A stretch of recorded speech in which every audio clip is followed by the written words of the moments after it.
बचपन में या तो किसी ने समझ लिया होगा, किसी ने रट्टा मारा होगा, पानी यानी H2O हाइड्रोजन और ऑक्सीजन से मिलकर बना है। जब पानी को बिजली के जरिए खास प्रोसेस से दो हिस्से हाइड्रोजन और ऑक्सीजन में अलग किया जाता है, इस तरह हाइड्रोजन बनती है। एक और एक्स्ट्रा ज्ञान की बात कि H2O केवल दो गैस हाइड्रोजन और ऑक्सीजन का एक रासायनिक फॉर्मूला नहीं है, केमिस्ट्री का फॉर्मूला नहीं है। जीवन का आधार भी इसके जरिए समझ सकते हैं। और ब्रह्मांड का जो सबसे बड़ा दार्शनिक प्रतीक है, जो ये सिखाता है कि कैसे दो विपरीत स्वभाव वाली चीजें यानी आग हाइड्रोजन और आग बुझाने वाली ऑक्सीजन एक साथ मिल जाएं तो जीवन का सार यानी पानी बन जाती हैं। चलिए दर्शन से वापस दुनियादारी पर आते हैं। अब हाइड्रोजन वाली ट्रेन भारत में रेलवे ने भाप उड़ाने वाली ट्रेन से लेकर हाइड्रोजन ट्रेन तक का सफर पूरा कर लिया है। आज प्रधानमंत्री मोदी ने इस ऐतिहासिक यात्रा को हरी झंडी दिखाई, रेलवे की तकनीक को नए आयाम तक पहुंचाया।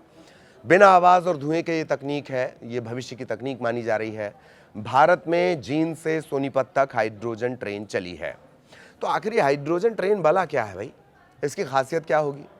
और जब वंदे भारत हमारे पास ऑलरेडी है, एकदम टनाटन चलती है वो ट्रेन, तो तकनीक के मामले में उससे कैसे अलग है और क्यों जरूरत पड़ गई? वंदे भारत को ही अपडेट कर लेते।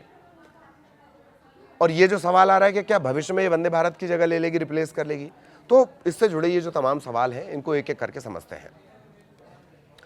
हालांकि इससे पहले आपने हाइड्रोजन कार के बारे में सुन लिया होगा। बड़े बड़े नेता कार चला रहे थे। तो ये कार आमतौर पर एक बार टैंक फुल होने पर 300 से 400 मील यानी 480 से 650 किलोमीटर तक की दूरी तय कर सकती है। 2026 में टोयोटा मिराई ये फुल टैंक में लगभग 402 मील की रेंज दे सकती है।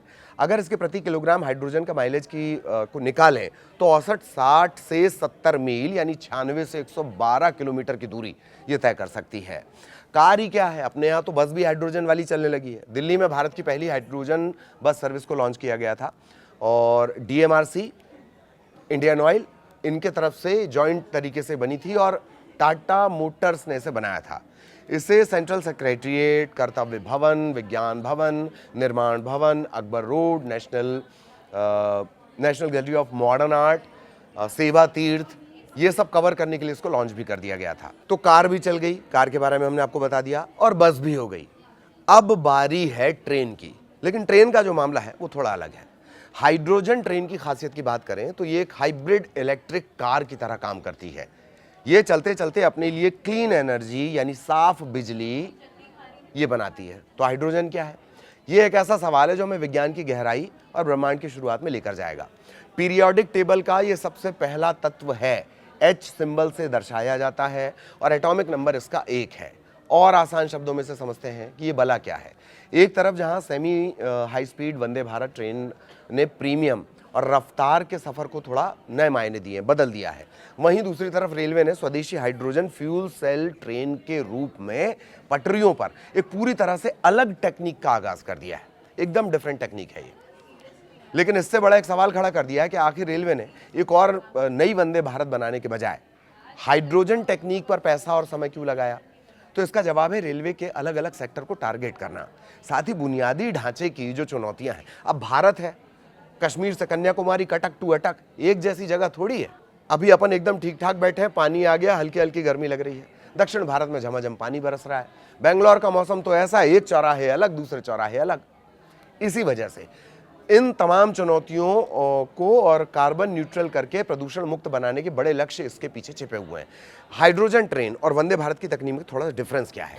हाइड्रोजन ट्रेन जो है वो बनाम वंदे भारत की अगर बात करें तो भले ही दोनों ट्रेनें आधुनिक हैं, टेक्निक दोनों में तकनीक का इस्तेमाल किया गया है, भारत में ही विकसित की गई हैं, लेकिन टेक्निक और इन्हें चलाने का मकसद ये एक दूसरे से एकदम अलग है। वंदे भारत एक इलेक्ट्रिक मल्टीपल यूनिट EMU, इसे शॉर्ट में आप लोग बोलते हैं एमू ट्रेन, मेमू डेमू, इसी तरह ये एमू ट्रेन है जो पूरी तरह से पटरियों के ऊपर लगे बिजली के तार के ऊपर डिपेंड है। अगर ऊपर बिजली के तार नहीं होंगे तो वंदे भारत 1 इंच भी नहीं चल पाएगी। इसके उलट हाइड्रोजन ट्रेन को आसान भाषा में पटरियों पर दौड़ता हुआ एक चलता फिरता पावर प्लांट है। ये अपने भीतर ही हाइड्रोजन से बिजली बनाती है और इसीलिए ऊपर से इसे किसी बिजली के तार की ज़रूरत नहीं होगी। वंदे भारत को रफ्तार, लग्जरी और भारी भीड़ वाले जो रूट्स हैं उनके लिए बनाया गया है। ये चलती है 130 से 160 किलोमीटर प्रति घंटे की रफ्तार से, शहरों को जोड़ती है। 2 बड़े शहर, अब मसलन जैसे समझ लीजिए कि आपका नागपुर सिकंदराबाद, सिकंदराबाद नागपुर, बार बार आना जाना है, ग्वालियर दिल्ली, दिल्ली ग्वालियर बार बार आना जाना है, इनके बीच इस तरह की ट्रेन चलाई जाती हैं। हाइड्रोजन ट्रेन का मकसद सस्टेनेबिलिटी यानी पर्यावरण की सुरक्षा और रीजनल कनेक्टिविटी है। ये शुरुआत में अभी 75 किलोमीटर प्रति घंटे की रफ्तार से चलेगी। मुख्य जो इसका काम होगा उन रूट पर इसे काम में लगाया जाएगा जहां से डीजल इंजन को हटाना है, जहां बिजली की लाइन बिछाई नहीं जा सकती। हाइड्रोजन ट्रेन पर रेलवे क्यों दांव लगा रही है? तो भारतीय रेलवे ने अपना जो मुख्य ब्रॉड गेज नेटवर्क का लगभग जो 99% हिस्सा है वो बिजली से जोड़ लिया है। अब कुछ संवेदनशील इलाके हैं जैसे पहाड़ी रास्ते हैं, ऐतिहासिक हेरिटेज रूट हैं, नॉन इलेक्ट्रिफाइड और हेरिटेज रूट्स के लिए हाइड्रोजन ट्रेन सबसे बेहतर विकल्प माना जा रहा है। हेरिटेज रूट की मजबूरी क्या है? अब कालका शिमला रेलवे है, नीलगिरी माउंटेन है, दार्जिलिंग हिमालयन रेलवे है, बहुत खूबसूरत है, ऐतिहासिक रास्ते हैं। धुआं भी आप खुद धुआं निकालेंगे तो आपको अफसोस होगा कि अरे अरे अरे यार, इतनी खूबसूरत जगह पे धुआं उड़ा रहे हो आप, कचरा कर रहे हो आप, इतनी बेइंतहा खूबसूरत जगह है। अब ऐसे रास्तों पर बिजली के बड़े बड़े खंभे और हाई वोल्टेज के तार लगाना वहां की कुदरती खूबसूरती और पर्यावरण को तबाह कर सकता है। जहरीले डीजल से मुक्ति, वर्तमान में ये जो रूट मैंने आपको बताया वहां पर पुराने डीजल इंजन चलते हैं, मार भग धुआं निकल रहा है। पुरानी पिक्चर थोड़ी चल रही है, वैसे पिक्चर अलग है, रील अलग है, रियल अलग है। वो जो धुआं है वो नुकसान पहुंचा रहा है। भारी मात्रा में कार्बन डाइऑक्साइड, हानिकारक धुआं, तेज आवाज, ये तमाम चीजें पैदा हो रही हैं, जानवर परेशान हो रहे हैं। तो इसका समाधान हाइड्रोजन क्यों है? क्योंकि वो एकदम फिट बैठती है, बिना बिजली के तार बिछाए चल जाएगी, डीजल निकलेगा नहीं, जंगलों को नुकसान पहुंचेगा नहीं। तो डीजल ट्रेन को रिप्लेस करने के लिए हाइड्रोजन ट्रेन यहां पे लगा देना है। इको सेंसिटिव जोन को 100% प्रदूषण मुक्त करके ग्रीन जोन में बदला जा सकता है। अब एक सवाल कहा जा रहा है कि क्या ये हो सकता है कि वंदे भारत को ये रिप्लेस कर दे हाइड्रोजन ट्रेन? दोनों की दरअसल अलग खासियत है। प्रैक्टिकली अभी हाल फिलहाल तो ये संभव नहीं, संभव तो अपने देश में कुछ भी है, लेकिन हाल फिलहाल के दिनों में, दशक में ये संभव होता नजर नहीं आ रहा, क्योंकि दोनों की अलग खासियत है।